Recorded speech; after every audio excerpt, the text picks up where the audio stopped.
Good morning students, how are you? Today we are starting our ongoing content of the framing of Indian Constitution, and that is related to the power of the states. So as per our constitution system, as per our government system, everybody knows which system is followed in India, federal or unitary?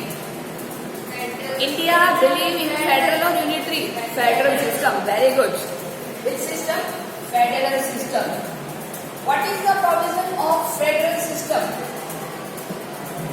The power is divided between the state level and the central level. या यूँ कह सकते हैं कि power is divided between the two and more level of the government. This system is known as the federal system. In our country, whenever we are preparing the constitution, so everybody wants to we should to impose unitary or federal. But हम सभी ने देखा कि unitary के बहुत सारे minus point थे भारत जैसे देश के लिए, इसलिए यूनिटरी को अडॉप्ट नहीं किया गया. इसको अडॉप्ट नहीं किया गया. यूनिटरी में वन लेवल होता है पावर का, यहाँ पर होते हैं two and more levels of power. Clear?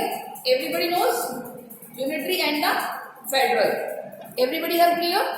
So जब ऑब्जेक्टिव रेजोल्यूशन के बारे में डिस्कशन चल रहा था तो ये था कि हम फेडरल सिस्टम को अडॉप्ट कर रहे हैं, तो हम सेंट्रल को ज्यादा पावरफुल बनाए या स्टेट को पावरफुल बनाए, यानी कि सेंट्रल गवर्नमेंट को बनाए या स्टेट गवर्नमेंट को पावरफुल बनाए.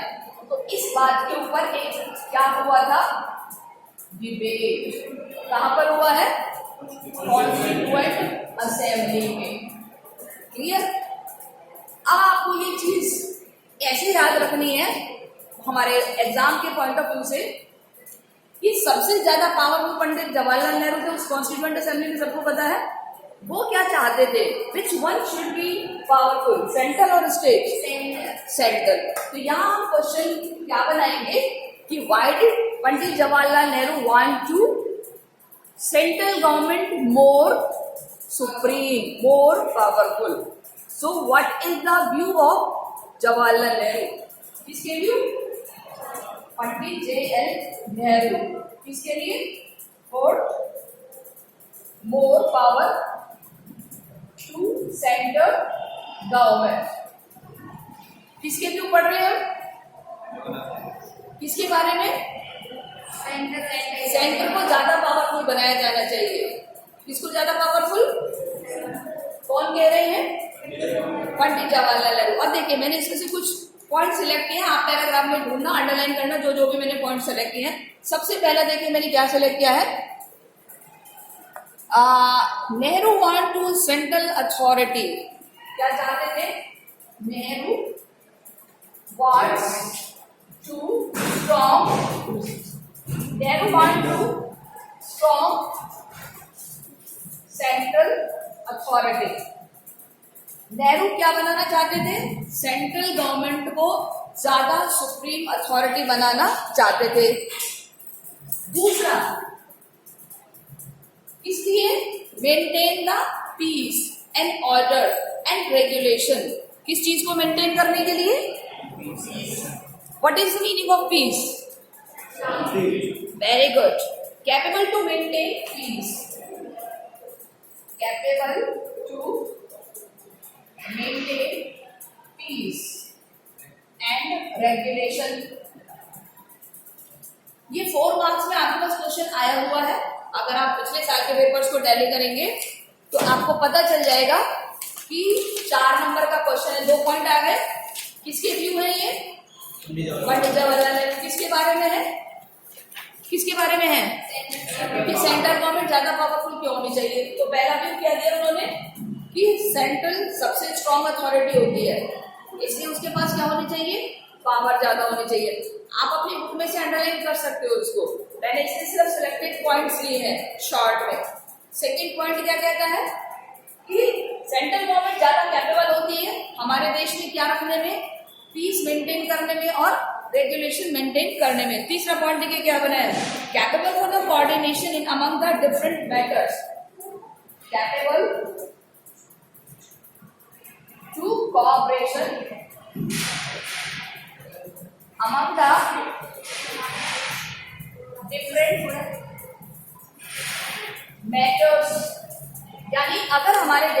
डिफरेंट मेथड्स होते हैं ना, what is the different method? कि अगर कोई कम्युनल रियॉर्ड्स हो गया, कोई झगड़ा हो गया, कोई वाद विवाद हो गया, तो उसमें इजीली कौन हैंडल कर सकता है सिस्टम को? सेंट्रल गवर्नमेंट या स्टेट गवर्नमेंट? Central government. तो थर्ड बात क्या कह रहे हैं वो, कि सेंट्रल गवर्नमेंट ज्यादा कैपेबल होती है आपस में कोऑर्डिनेशन करने में as comparatively state government. Fourth क्या कहते हैं, देखिए, speaking effectively for whole country, speaking effectively for whole country in the international level, in the international level.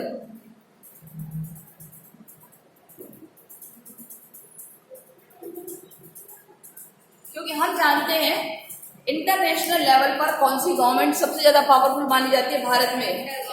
Central government. So these 4 points are recommended by Pandit Jawaharlal Nehru. First point, let us revise once again and try to learn initiate. First of all, हमारा problem क्या है? Problem ये है कि पंडित जवाहरलाल नेहरू कह रहे हैं कि सेंट्रल गवर्नमेंट सबसे ज्यादा पावरफुल होनी चाहिए। ये है हमारे प्रॉब्लम। क्यों होनी चाहिए? तो उन्होंने क्या लॉजिक दिए, देखिए, सेंट्रल सबसे सुप्रीमो अथॉरिटी होती है, सबसे बड़ी अथॉरिटी होती है, इसलिए इसके पास पावर हमेशा क्या होनी चाहिए?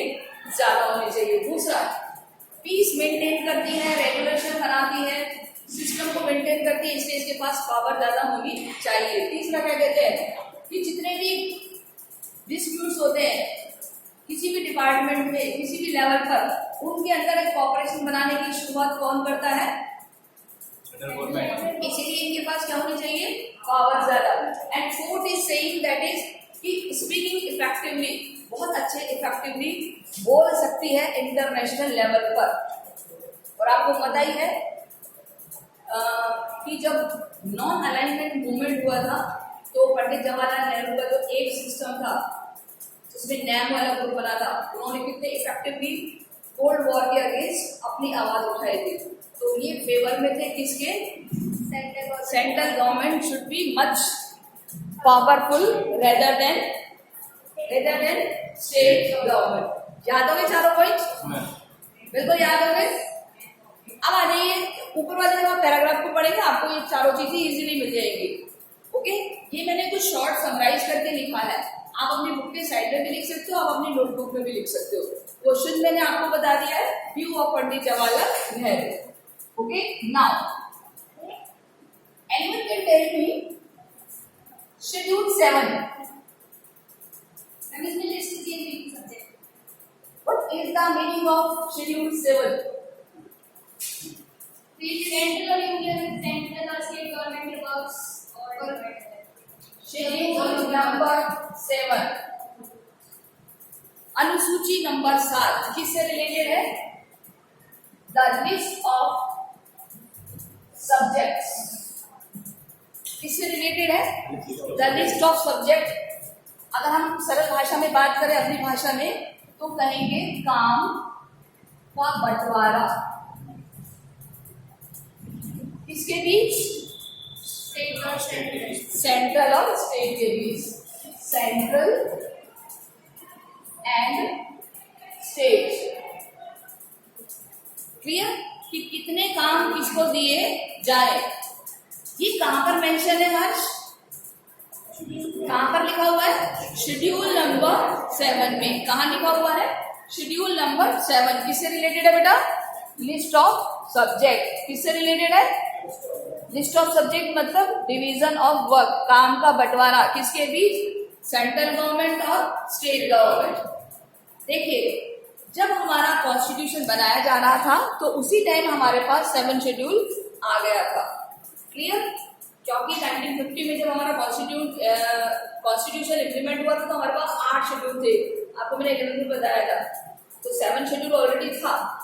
तो 7 शेड्यूल से रिलेटेड डिस्कशन, इसका मतलब ऑब्जेक्टिव रेजोल्यूशन में हो गया था, किसको कितने काम दिए जाए। तो उस पे बेसिस पर हमने 3 लिस्ट बनाई थी। कितनी लिस्ट बनाई है? पहली लिस्ट जिसको हम क्या कहते हैं? Union list. इसका दूसरा नाम क्या है? Central list. Second list? State list. Third list concurrent list.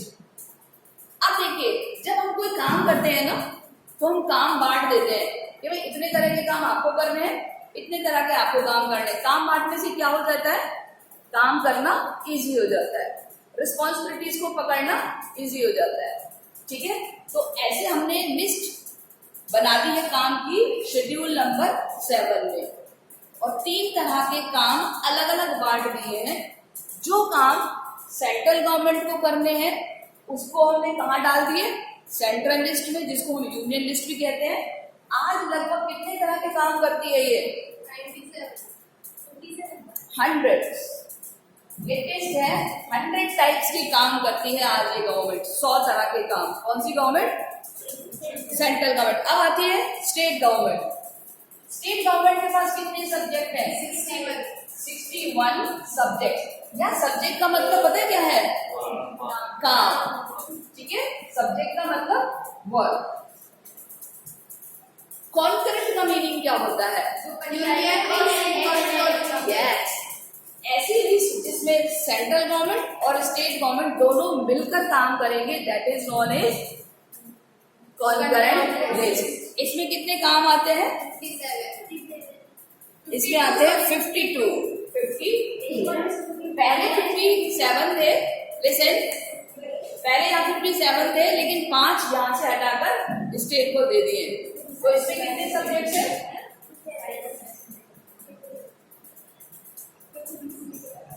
क्या आपको याद रखना है, listen listen listen everyone, list of subject, how many subjects are related each of list, you should to remember all these list. For example, a work which is related to the greater level, जो काम बड़े level के होते हैं, कोई एक example दो जो सेंट्रल गवर्नमेंट करती है। Defence, very good. Banking, currency, ये सब किसके काम हो गए, सेंट्रल गवर्नमेंट के। ठीक है, स्टेट से रिलेटेड, स्टेट पर कोई लैंड टैक्स है, कोई मैरिज एक्ट है, कोई जन्म मृत्यु का प्रमाण पत्र है, ये सारे काम किसके हो गए, स्टेट गवर्नमेंट के। कॉन्करेंट जैसे एजुकेशन एक ऐसा मैटर हो गया जो दोनों में आता है, सेंट्रल गवर्नमेंट पॉलिसी बनाती है, स्टेट भी पॉलिसी बनाती है, तो ये कैसा हो गया, दोनों का मैटर। तो कहाँ डाल दिया इस तरह को, कॉन्करेंट लिस्ट में। एक और लिस्ट होती है, अगर आपने सुना हो तो, कौन सी, यस, उसको कहते हैं रेसिडुअरी फंक्शंस या वर्क। ये कौन करता है, रेसिडुअरी सब्जेक्ट्स पर, वेरी गुड, कौन सी गवर्नमेंट करती है, सेंट्रल गवर्नमेंट। कौन करता है, सेंट्रल गवर्नमेंट। क्लियर। अब रेसिडुअरी क्या होता है, देखिए, रेसिडुअरी वो सब्जेक्ट्स होते हैं बेटा जो इन तीनों में मेंशन नहीं होते, जो इन तीनों लिस्टों में लिखे हुए नहीं हैं, जो बाद में बने हैं, जो नए हैं। ऐसे सब्जेक्ट्स पर काम करने का, लॉ बनाने का अधिकार किसका है, सेंट्रल गवर्नमेंट का। उसे क्या कहते हैं, रेसिडुअरी। बचे हुए, रिमेनिंग या न्यू, जैसे cyber crime, internet, information technology sector, ये आज के सेक्टर है ना, तो इन पर रूल्स रेगुलेशंस बनाने की रिस्पॉन्सिबिलिटी किसकी है, सेंट्रल गवर्नमेंट। तो ये हमने क्या बना दिया यहाँ पर, लिस्ट ऑफ सब्जेक्ट। कौन से शेड्यूल में मेंशन है, शेड्यूल नंबर 7। कितने तरह की लिस्ट है, यूनियन लिस्ट किसे कहते हैं, स्टेट लिस्ट किसे कहते हैं, कॉन्करेंट लिस्ट किसे कहते हैं, जिसमें दोनों मिलकर काम करते हैं। अब आपको यहाँ क्या करना है, इसके एग्जाम्पल्स लिखने हैं, तीनों के कम से कम 5-7 एग्जाम्पल्स लर्न करने हैं। आप आपको 4-5 मैंने बता दिए, तो आपको ये लर्न करना है। और हमारा क्वेश्चन क्या बनेगा, explain the list of subject between the central और state government where it is mention. ये कहां पर लिखा हुआ है, so where it is mention, question repeat करना, एक्सप्लेन द सब्जेक्ट। लिखो describe the list of subject between centre and state government.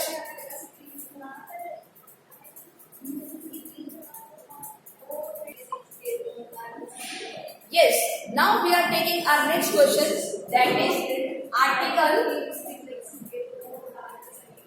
356. Which article? 356.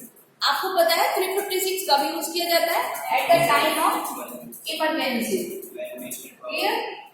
अब ये आर्टिकल किसको पावर दे रहा है, सेंट्रल गवर्नमेंट को। किसको पावर दे रहा है, सेंट्रल गवर्नमेंट को।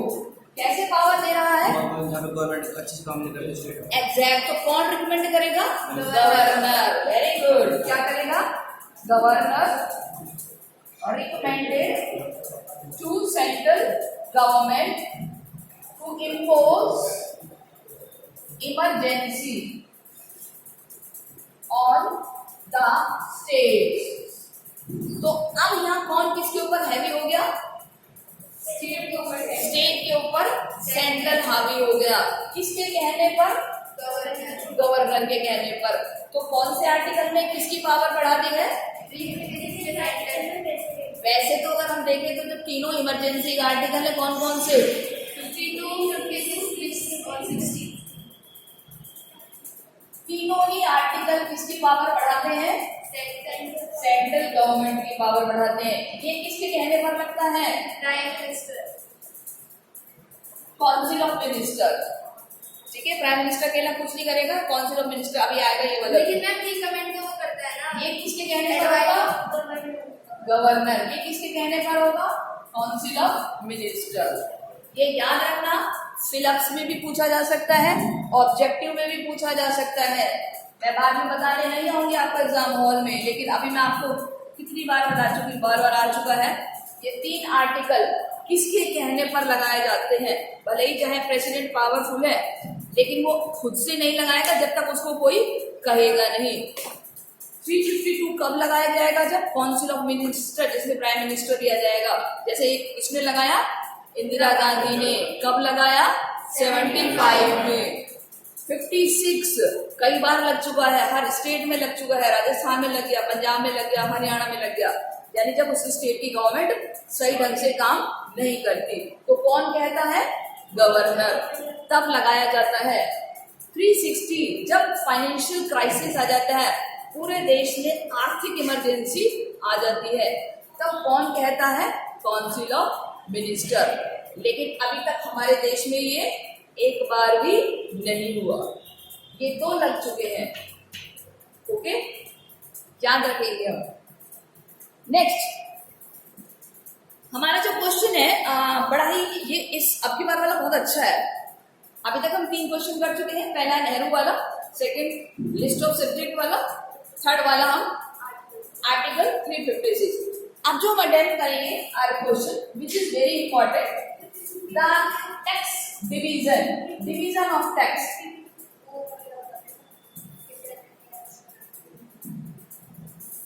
यस, क्वेश्चन लिखिए, describe the fiscal federation.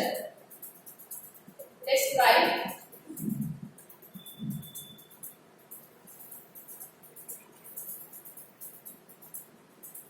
Fiscal federation system.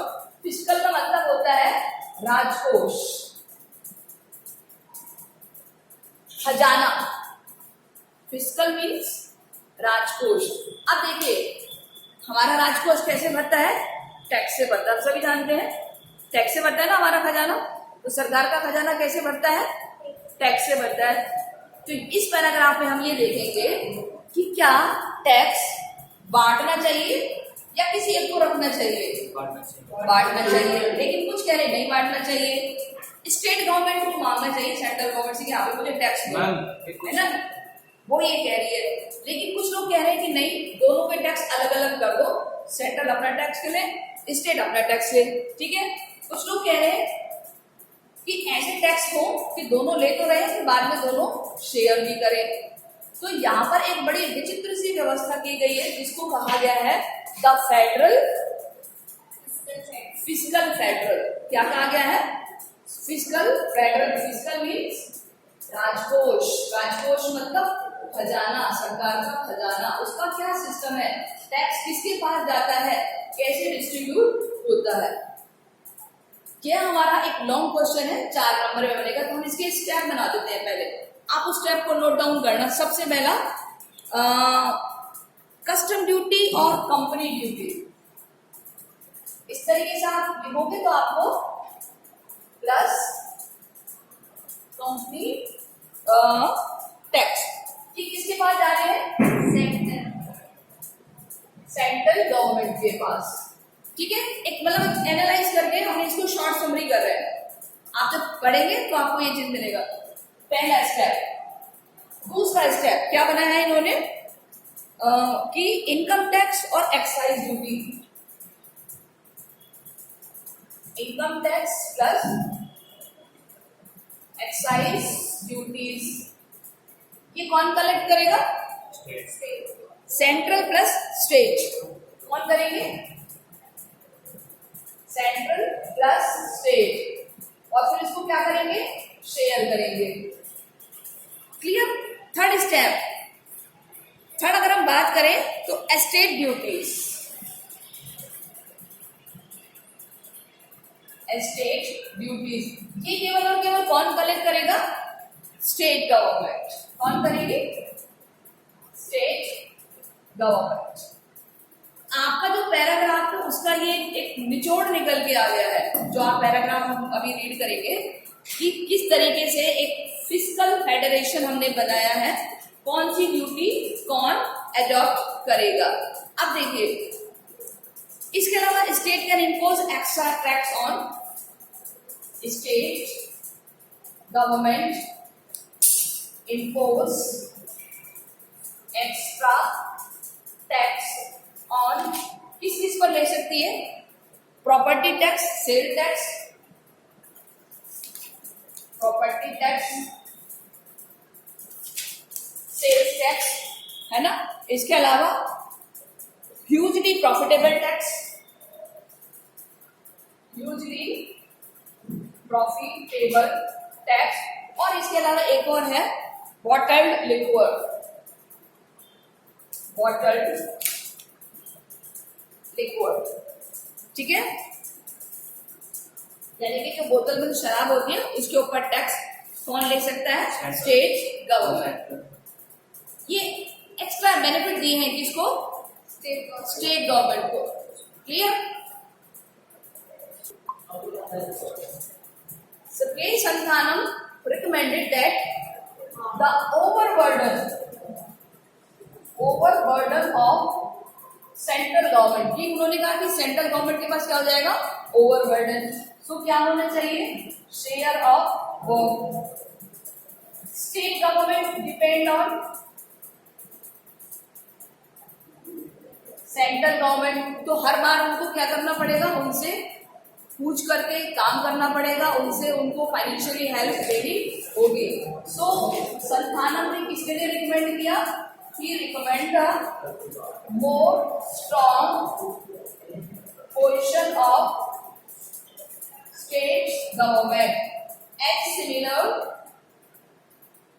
As central government. यानी कि जितनी सेंट्रल गवर्नमेंट पावरफुल है लगभग उतना नहीं तो उससे कम स्टेट गवर्नमेंट भी पावरफुल होनी चाहिए। So this is the important part of your content. So students, आज के लिए इतना ही, बाकी का कल मिलते हैं।